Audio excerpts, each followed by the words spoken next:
Madam President, I have been listening to the remarks of the senator from Florida, and I find myself in agreement with him. I want to elaborate just a little bit, and for that reason, I would ask that my 10 minutes be extended to 15 minutes should I need that extra time. Without objection, so ordered. Madam President, I'm introducing today a joint resolution. It's SJR 10. In the Senate with Congressman Trent Franks introducing the identical joint resolution in the House, which sets a minimum baseline for defense spending. By establishing a minimum defense base budget of 4%, this country can achieve two critical needs: the national security and economic growth. For the past few weeks, the Congress has been debating an economic stimulus plan.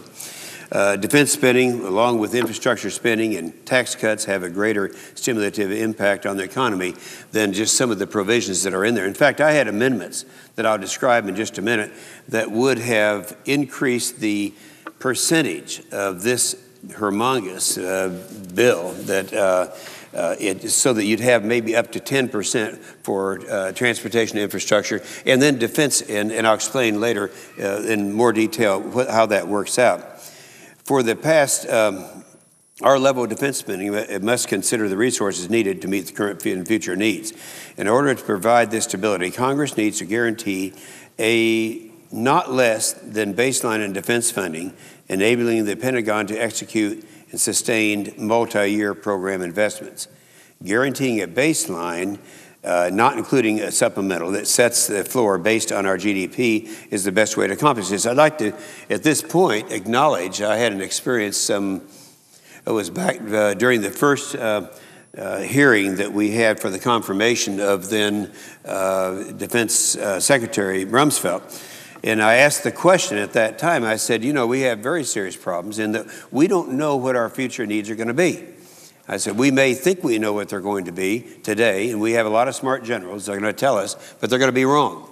And so the bottom line is that we'll look down in the future. I can remember at that time I said in 1994, someone had testified and said that in 10 years, we'd no longer need to have a ground force, and that everything would be done from the air in a precision, clean way. Well, that would be awfully nice. That's not the way it happened. And so I said, recognizing that we really need to have the best of everything, what would be your recommendation? And he said he's made a study of this, and it was not his, but he said, if you'll go back and study, over the last century, the last 100 years, the average amount of defense spending has been 5.7% of GDP. And that was all during the 20th century for 100 years. Now we're down, we went down at the end of the 90s as low as 2.9%, and now we're back up to about 3.6%. But the problem is the predictability. It's not there. We don't know on these systems what we can rely on.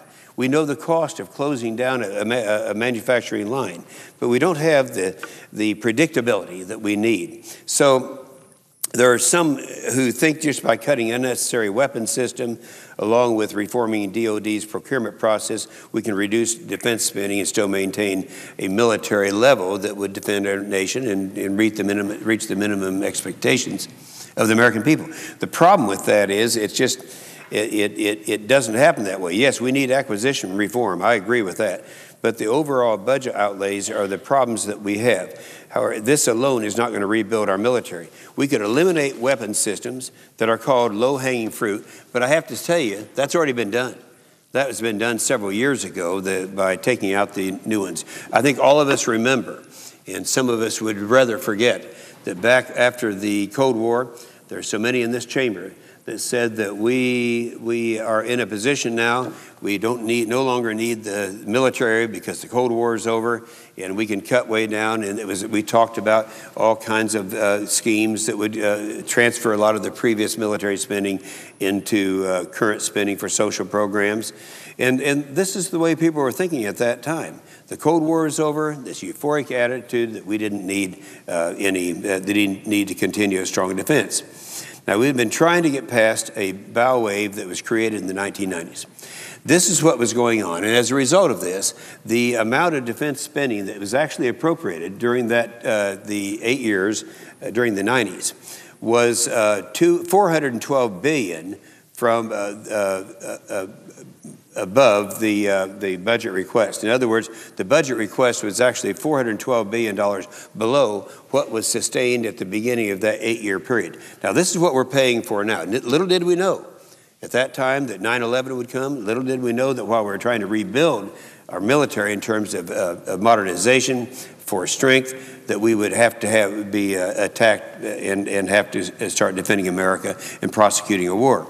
Now, I believe we should spend only as much as we need to ensure our national defense, no more, no less. This joint resolution sets a minimum baseline for defense spending by establishing a minimum defense budget of 4%. This country can achieve two critical needs: national security and economic growth. Now, first, it will allow our military to develop and build the next generation of weapons and equipment.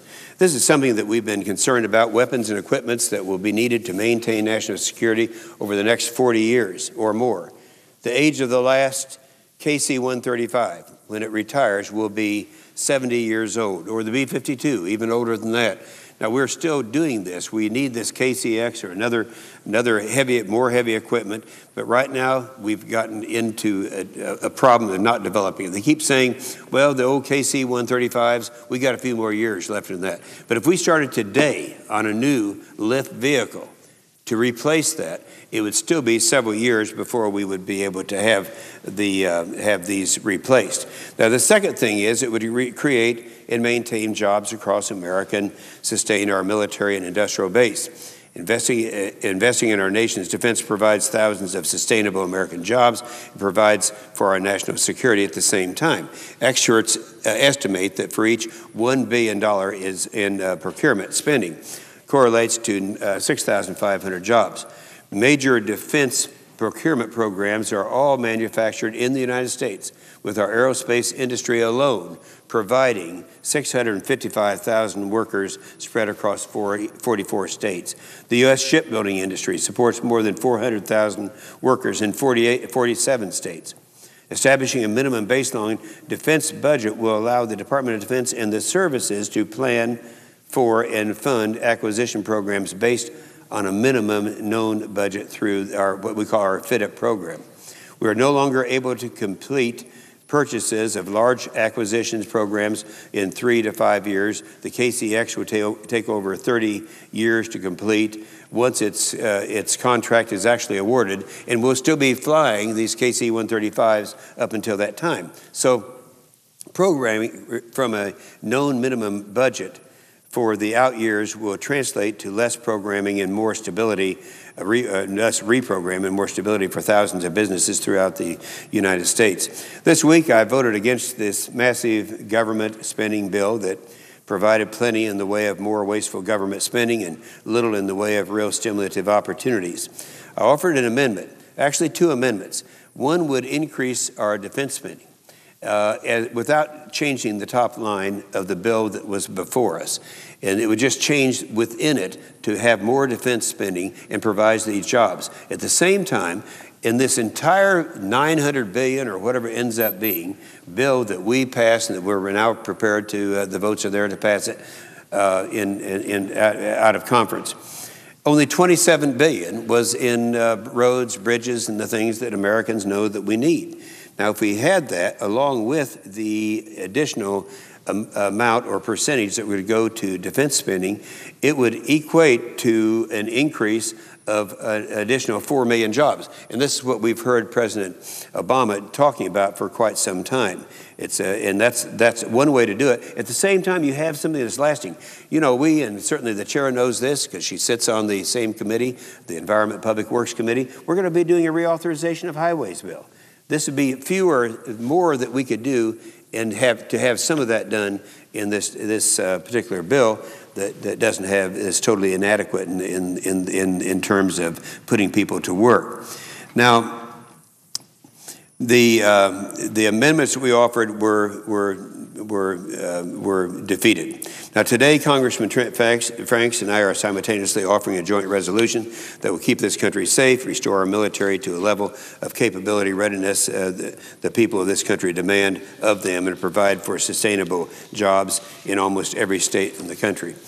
By voting for this joint resolution, you send a clear signal to our military, to our allies, to our enemies, all alike, that we're committed to the security of this nation, and that we wouldn't have to go through something like we went through during the 90s. One of the great heroes of our time was General John Jumper. Before he was the chief of the Air Force, he stood up in 1998 and made a very courageous statement. He said, now the Russians are cranking out through their SU program, Su-30s, Su-35s, a strike vehicle that's better than anything that we have in this country. Our best ones at that time were the F-15 and F-16. And if it had not been for his statement as a wake-up call to the American people that China, who had bought a bunch of the SU vehicles from Russia, would have better vehicles than we're sending up with our flyers in potential combat, all of a sudden we were able to turn that around and start in such programs as the F-22 and the F-35 to bring us up so that we could be number one. You know, it's kind of interesting. The American people assume all the time that we are number one, and obviously we're not. When the American people find out that the best artillery piece that we have right now is called a Paladin. A Paladin, it's World War II technology. You have to get out and swab the breech after every shot. It's outrageous. And the prospective enemies in the field would have better equipment than we can have. So the best way to do this and ensure this in the future is to have this baseline, and I'm hoping we'll get the support of the people, of enough senators to get this passed in both the House and the Senate, since it is a joint resolution. Now, lastly, let me just address some of the things that were said by the senator from Florida. I agree with all of his comments. He's a little nicer about it than I am, I guess. But when you look at something that's supposed to, don't lose sight of the fact. This is supposed to be a stimulus bill, not a spending bill, but it's a spending bill. As I looked down and analyzed, we had other people analyzing what in here is really stimulating the economy. There are two things that can do it. The right types of tax relief. We know this is true. Remember what happened during the President Kennedy and the recommendation that he made when he said we've got to have more revenues to run our Great Society programs. The best way to increase revenue is to decrease marginal rates. He decreased marginal rates. And between the years of 1961 and 1968, our revenues increased by 62%. Unbelievable. In the year of 1980, the total amount of money that came from marginal rates was $244 billion. In 1990, it was $466 billion. It almost doubled in the decade when we had the greatest reductions in capital gains rates and marginal rates and inheritance tax rates. It had the effect of increasing. Well, there's only two things, very minor things, in this bill that address the tax situation. One is having to do with accelerated depreciation, another with a loss carryback, increasing it from 2 years to 5 years, I believe it is. If you add that together in terms of the cost that is in there of this $900 billion thing that we're going to be passing, you have to keep in mind that's going to be a very small part. It amounts to about 3 1/3%. Now, the other way you can stimulate is to increase jobs. And I mentioned that we had an amendment to do that, to increase the jobs. And it's just outrageous that there's only $27 billion worth of highway construction and road construction and bridge construction that we desperately need in this country in this bill. We have right now $64 billion worth of shovel-ready jobs that we could actually produce in this country. And of course, and all we have is 3 1/3% of the entire amount of $900 billion going to that type of program. So that's where I come up with the conclusion that this bill is 7% stimulus and 93% spending. And I have to tell you, back when the first $700 billion program came along back in October, yes, that came from our administration, the Republican administration, the Republican Secretary of Treasury, but it was also the Democrats were all very enthusiastically behind it. I opposed it at that time, and I said there's two problems with this. Number one, this amount of money, $700 billion, is more money than it's the largest expenditure, the largest authorization in the history of the world. And we're giving it, number two, to a guy with no guidelines, without any kind of oversight. And I think we've seen now that that hasn't worked. Now we have the second half of that. We find out yesterday that the current Secretary of Treasury is going to use any way he wants. Again, no oversight. That was a horrible mistake. But so that was the $700 billion last October. Now we're faced with something far greater than that. I know it's going to go through. It is a Democrat bill. It's not a bipartisan bill. It's not a compromise. It's a Democrat bill. They took the House bill and the Senate bill, and something will come from that. And it's going to be, whether it's closer to the House bill or the Senate bill, it doesn't matter. It's going to be close to $900 billion. It's something that we should not have had. Well, anyway, we're thinking in new terms now. You know, I used to say that back during the $700 billion, if you take the total number of families in America that are filing tax returns and do your math, it comes to $5,000 a family. Now, that was bad enough. This thing here comes to $17,400 a family over a 10-year period. Now, that's what we have to start thinking about. And I'm hoping the American people out there will look at this and realize this gigantic spending bill, it follows a philosophy that you can spend your way out of a recession. It's never happened before, and it's not going to happen with this. So we want to do the very best we can. I know that President Obama did not want to go as far this way. I think both the House and the Senate have kind of steered this into a bigger spending bill than he would have liked. I think he would have liked more stimulants in this bill. So let's do the best we can with this. Then let's get busy and try the things that we know have worked in the past and would work in the future. With that, Mr. President, I yield the floor. Mr. President. Senator from Utah. Well, Mr. President, I rise today to express my opposition to the conference report that has just been granted and put together accompanying the American Recovery and Reinvestment Act of 2009, more commonly known as the, quote, stimulus, unquote, package. When I spoke on the floor last week about my